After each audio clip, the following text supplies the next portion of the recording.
The Chief Minister and his family have nowhere to hide.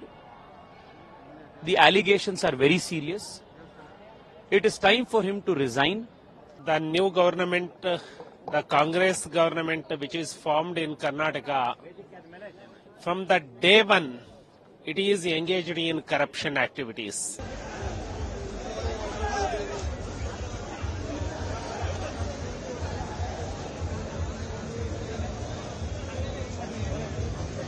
Scandals. The Congress party, especially Siddaramaiah, involved these two scandals. That's why we are demanding the resignation of Siddaramaiah in the assembly. I debated 4 hours in the assembly. नमस्कार, स्वागत है आपका the news पर। मैं हूं आपके साथ शिप्रा सैनी। कर्नाटक में कांग्रेस पार्टी की सिद्धरमैया सरकार के भ्रष्टाचार के खिलाफ अब बीजेपी ने हल्ला बोल दिया है और बड़ी खबर कर्नाटक से ये है कि बीजेपी और जेडीएस ने मिलकर दरअसल सिद्धरमैया सरकार के खिलाफ ये मोर्चा खोला है, जिसमें बीजेपी की पद यात्रा में जेडीएस के नेता एचडी कुमारस्वामी भी शामिल हुए हैं। जी हां, ये बड़ी खबर है क्योंकि जिस तरीके से कांग्रेस पार्टी लगातार इस बात को लेकर जश्न मना रही थी कि बीजेपी और जेडीएस के बीच मनमुटाव पैदा हो गया है।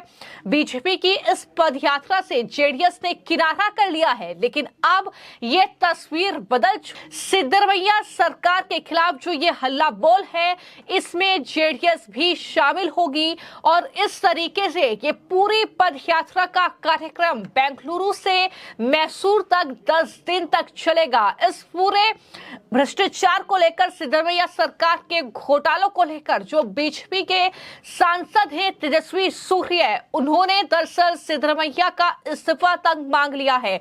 उन्होंने साफ तौर पर कहा है कि मुख्यमंत्री सिद्धरमैया जो है नैतिकता के आधार पर इस्तीफा दे, चूंकि एमयूडीए और वाल्मीकि नगर निगम घोटाला जो है वो जाहिर तौर पर कांग्रेस पार्टी, राहुल गांधी और कर्नाटक के मुख्यमंत्री सिद्धरमैया की पोल खोलकर इन घोटालों ने रख दी है, जिसके बाद अब सिद्धरमैया को मुख्यमंत्री की कुर्सी पर रहने का कोई अधिकार नहीं है। The kind of allegations that have surfaced against the Chief Minister and the Chief Minister's family directly in this Muda scam are very serious. Till today, no serious effort has been made on part of the government to rebut the claims, rebut these allegations, and to present before the people of Karnataka what the factual position is according to them.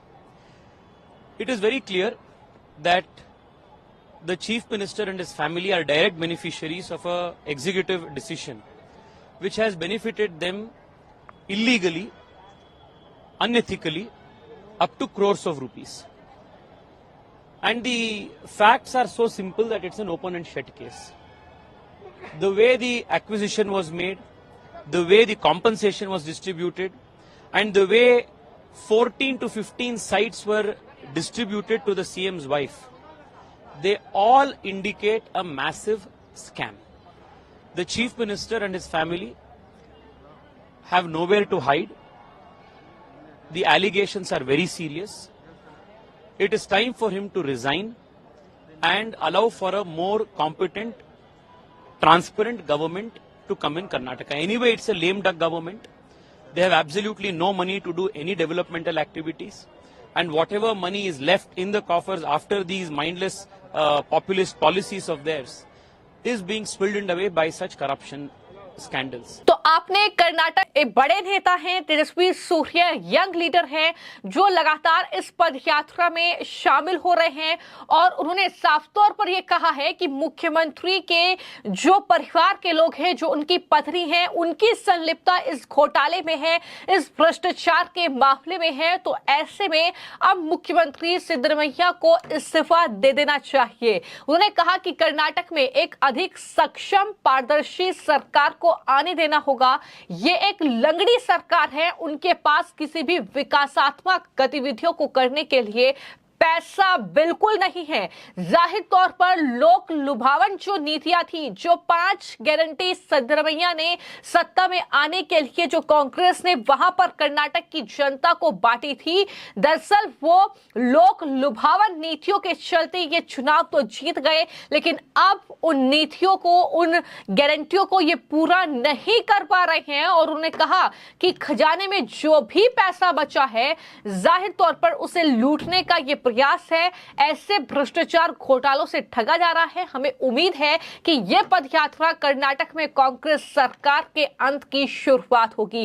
यानी BJP और JDS जब कर्नाटक में एक साथ आई हैं और इस पदयात्रा की शुरुआत की है, तो उम्मीद यह जाहिर की गई है कि दरअसल ये बीजेपी की पदयात्रा जो कांग्रेस पार्टी के भ्रष्टाचार के खिलाफ है, ये कर्नाटक में सिद्धरमैया सरकार के अंत की शुरुआत लेकर आएगी। जब हम बात MUDA घोटाले और वाल्मीकि नगर निगम घोटाले की कर रहे हैं, तो बता दें कि इस पूरे घोटाले को लेकर जो कर्नाटक बीजेपी महासचिव हैं, उन्होंने आरोप लगाया है कि कर्नाटक में कांग्रेस सरकार पहले दिन से ही भ्रष्टाचार गतिविधियों में लगी हुई है। इसकी सरकार का गठन जो है वो कर्नाटक में भ्रष्टाचार के लिए हुआ है। ये तमाम बातें उनकी तरफ से कही गई है और यह भी कहा गया है कि टैक्स के पैसे का इस्तेमाल चुनाव में किया जा रहा है। पूरा मंत्रिमंडल अवैध और भ्रष्ट गतिविधियों में लिप्त है। तो ऐसे में ये मैसूर यात्रा जो है वो शुरू की गई है। क्या कुछ उन्होंने कहा है, सुनिए। The new government, the Congress government which is formed in Karnataka, from the day one, it is engaged in corruption activities. The public money, the tax money which is being used for election purposes, whole government, whole cabinet, they have been engaged in doing all illegal activities and corruption activities. MODA, diversion of SC/ST fund and misusing of government fund. Valmiki Corporation amount has been used literally to purchase the liquor and car and gold.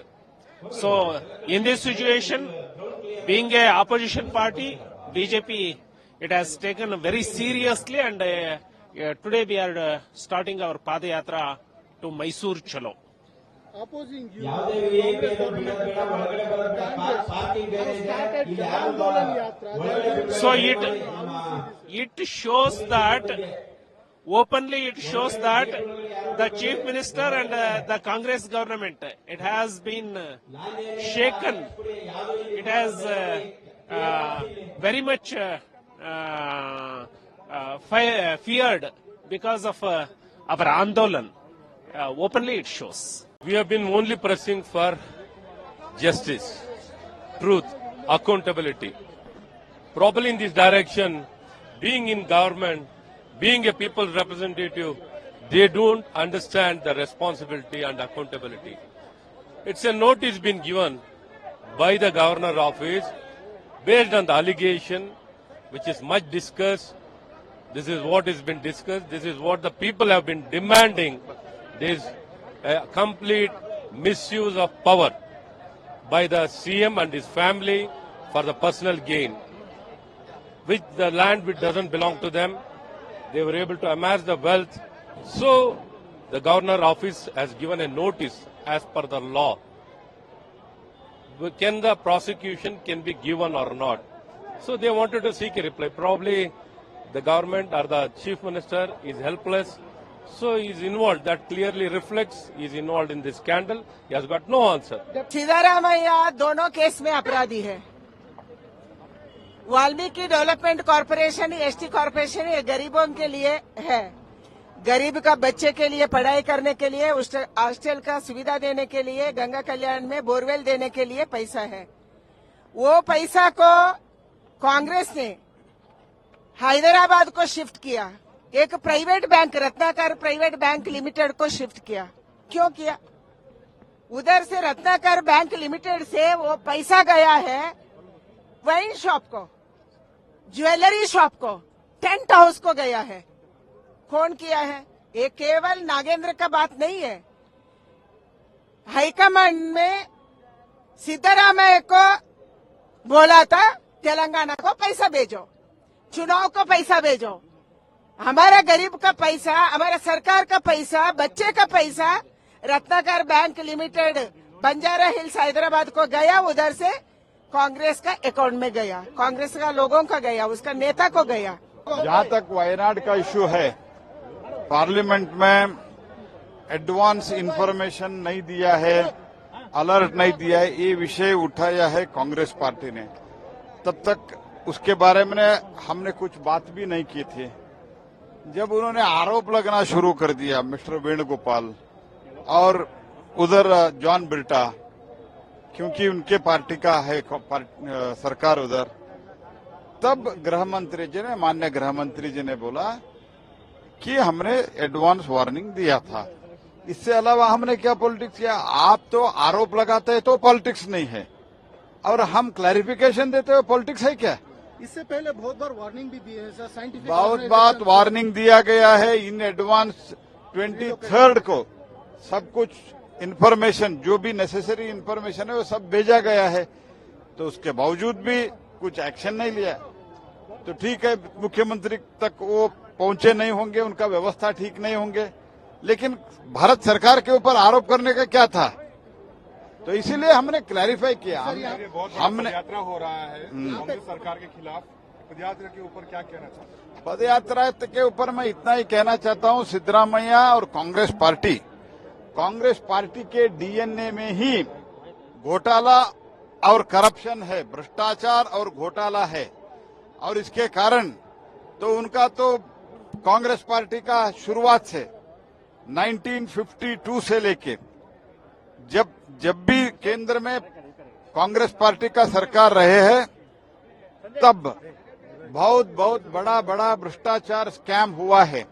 तो फिलहाल कर्नाटक में BJP की ये पद यात्रा जारी है, जिसमें जेडीएस का समर्थन भी उन्हें मिला है, और ये कर्नाटक में बहुत बड़ा झटका कांग्रेस पार्टी के लिए माना जा रहा है, क्योंकि लगातार सिद्धरामैया सरकार अपनी गारंटियों के चलते जो है वो सवालों के घेरे में है, क्योंकि जिस तरीके से वादे जनता से किए गए वो वादे पूरे नहीं कर पा रहे हैं, और ऊपर से जो MUDA घोटाला है उसको लेकर जिस तरीके से राज्यपाल थावर चंद गहलोत ने दरअसल मुख्यमंत्री सिद्धरामैया को कारण बताओ नोटिस जारी किया है, उसके बाद हालांकि एक अलग तेवर में सिद्धरामैया सरकार नजर आ रही है, और ये वापस लिया जाए कारण बताओ नोटिस, ये राज्यपाल को सलाह तक दी जा रही है। लेकिन इसी पूरे मामले को, ये पूरा हंगामा जो है कहीं ना कहीं शुरू हो गया है। जो MUDA घोटाला है वो दरअसल जो पूरा घोटाला है ये मैसूर शहरी विकास प्राधिकरण घोटाला है, साइट आवंटन का ये पूरा घोटाला है, जिसमें दरअसल ये केस चलाने की परमिशन जो है वो उसकी बात की जा रही है, और इस तरीके से जो है राज्यपाल ने कारण बताओ नोटिस जो है मुख्यमंत्री को भेजा है। उसके बाद ही ये पूरा जो कहीं ना कहीं बवाल है ये कर्नाटक में देखने को मिल रहा है। हालांकि वहीं पर DK शिव कुमार राज्यपाल के, लेकिन बीजेपी ने जो पद यात्रा शुरू की है उसके दरअसल खिलाफ अब कांग्रेस पार्टी अपना आंदोलन शुरू करने की तैयारी कर रही है। लेकिन ये पूरा घोटाला अब कांग्रेस पार्टी के लिए कितनी बड़ी फजीहत जो है वो कर्नाटक में बनेगा, क्या सत्ता परिवर्तन की एक बड़ी कह सकते हैं वजह ये पूरी पदयात्रा बनेगी कर्नाटक में, ये देखने वाली बात होगी। फिलहाल आपकी इस पूरी खबर को लेकर क्या राय है हमें कमेंट बॉक्स में जरूर लिखें। धन्यवाद।